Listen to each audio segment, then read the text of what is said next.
And then you got the other two AFC East games the next week with New England at the Jets. A lot of, the same high hopes a lot of people had for the Jets last year have returned because Rodgers looks healthy and things of that nature. You've got the AFC North, which is part of our poll question of which is the most tough division in football. Who would you peg as the team that could derail a Chiefs' third straight Super Bowl appearance?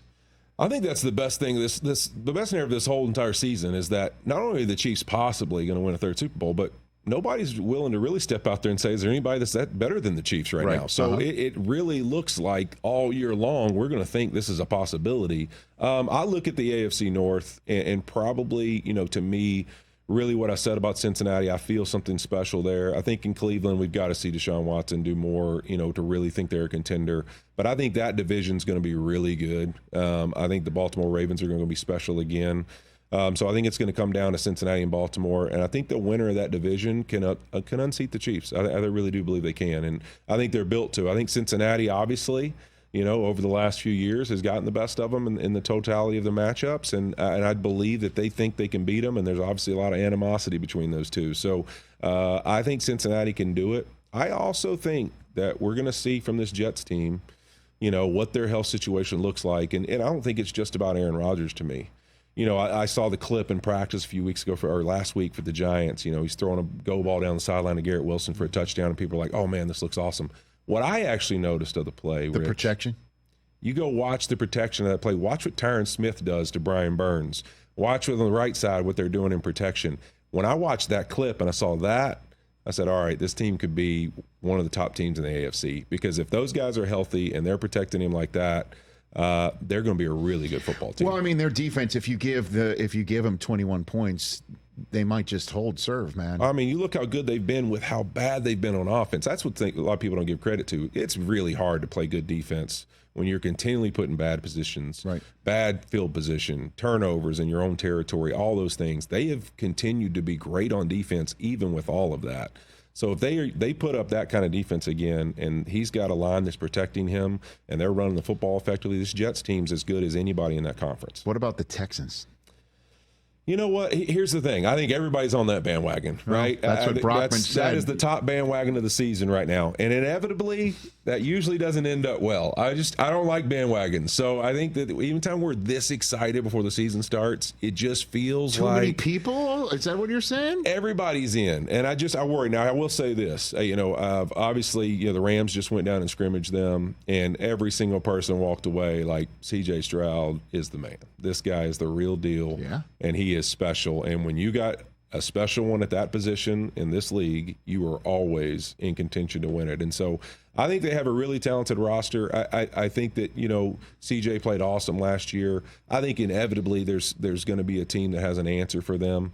I also don't think that division was that strong last year. So I think that division's going to be a little better. I think Jacksonville's going to have something to say and give them contention. And I think they're going to get better shots because targets matter in this league.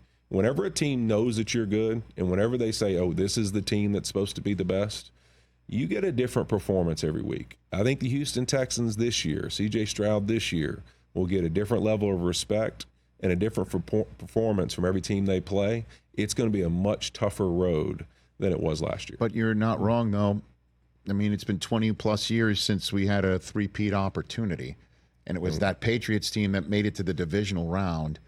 The Chiefs look great. I know they lost L'Jarius Sneed, but they do regenerate, and they're faster on offense. They are faster on offense. And Kelsey's still Kelsey, and Mahomes has the ability to do what Jordan does, which is to take any slight and ball it up and spit it back at the rest of the competition. And him being chosen 4th overall in the top 100 list, even though most of those votes occurred during their offensive drought of November and December last year, I don't think there's going to be any distinction made in his mind about being pissed off right now. His ability to lead and have a self-belief about his football team, you look at last year, everything they went through, and how every week he stood up there and said, these guys will make the plays. I believe in my skill guys. I believe in them making the plays when the even times when come. He had the very uncharacteristic explosion on that offensive offsides on Kelsey that wiped out the win over the go-ahead play on the Bills. I took that to mean like I'm not going to go. It wasn't on Kelsey was the one who made that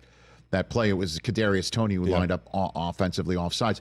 I took that to mean like I'm not going to yell at my guys. Yep. I'm mad at them and I'm pissed off at what's going on. I'll just outwardly rip the refs and be uncharacteristic and in shaking Josh Allen's hand. Like that was when I thought to myself, wow, this is something really getting to Mahomes. And then we got our answer. No, I think he's one of the more special leaders at that position in this league. His ability to make people around him better, to inspire people around him, to continue to be the guy who takes the brunt of everything for his team is really rare. You don't have to spend much time with him to realize that. I got a chance to go to his foundation event this offseason, spend some time with him in Las Vegas, and what a special dude. And you can see very easily why that football team fights for him the way they do. And they just got Juju Smith-Schuster back because he got cut loose by New England. And they just literally, during our conversation, waived Kadarius Toney. Yep. Not a shocker. Not a shocker. Catch the Rich Eisen Show every single day on the Roku channel, 12 to 3 Eastern, for free.